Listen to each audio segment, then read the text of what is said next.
Hi everybody, this is Jenny Kae. I'm here with Ann Shaw. She spoke at our ACQ meeting tonight and you were wonderful. First of all, I have to say, I had a crazy day and I said hello to you and you gave me a hug. Oh, it's just what I needed. Well, that's great. Yes, that was perfect. And what you shared tonight was amazing. I always knew there was some sort of artistic concept that I was missing, and you really filled in some of the lines. So how did you get started kind of doing that, taking like a more artistic look at quilting as opposed to just like here's a bunch of blocks and here's all the colors and you use the same things? I started out as a very traditional quilter, and I still make very traditional bed quilts for my family. But then I was fortunate enough to take a class from Ruth McDowell, and these were in the days when Ruth was developing this technique of creating pieced pictorial designs and teaching her students how to think about fabric differently, how to use fabric in a different kind of way, and to use really interesting patterned fabric. And so I took many classes from Ruth and learned a great deal from her. And then when she retired from teaching, I started teaching classes in her style. And that's when I really got interested in what does photography offer us quilters in terms of design. In part because all of my quilts are derived from photographs. So that's when I started looking into photo composition and the idea of gesture that I talked about tonight. That was fascinating. I know what a gesture is. Yeah, but but the way it's used, it's used in photography is so much more than that. Yes. And so thinking about the gesture in a photograph helps you to figure out where the seam lines go. And that's the trick. It's not necessarily easy, but it's certainly a good guide for thinking about how to create a piece design. Wow. That was amazing. And I got poppies.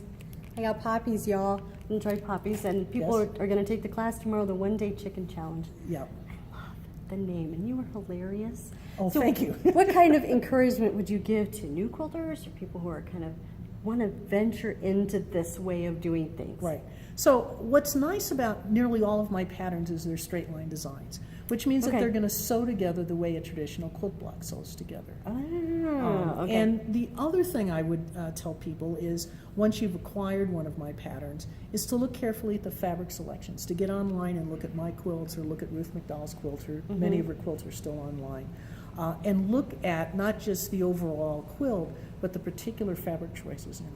And be brave about buying large-scale prints with high contrast, prints with lots of color in it. Those are the keys for finding fabrics that work in this style. I have to say, I'm very, very particular. Like, I can have a vision in my head and I know how I want it to go. I would not think of throwing, lime green. I love your liberal use of lime green everywhere. Yes. But like some of the checks and stripes and things like that you put like in little slivers to make something. That's going to be a new challenge for me. Yeah, and all of those things are what add texture and visual interest to these quilts. Yes.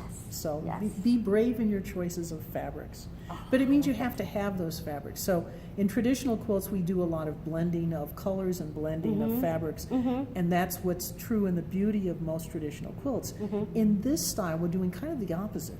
We're looking at things with contrast, and we're looking at things where the colors don't quite match, but they still look good together. Yes. And that's what makes them visually interesting.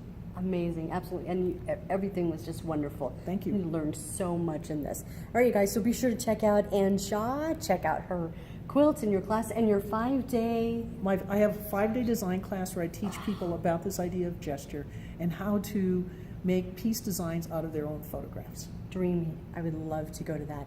All right, guys. Thanks. See you next time.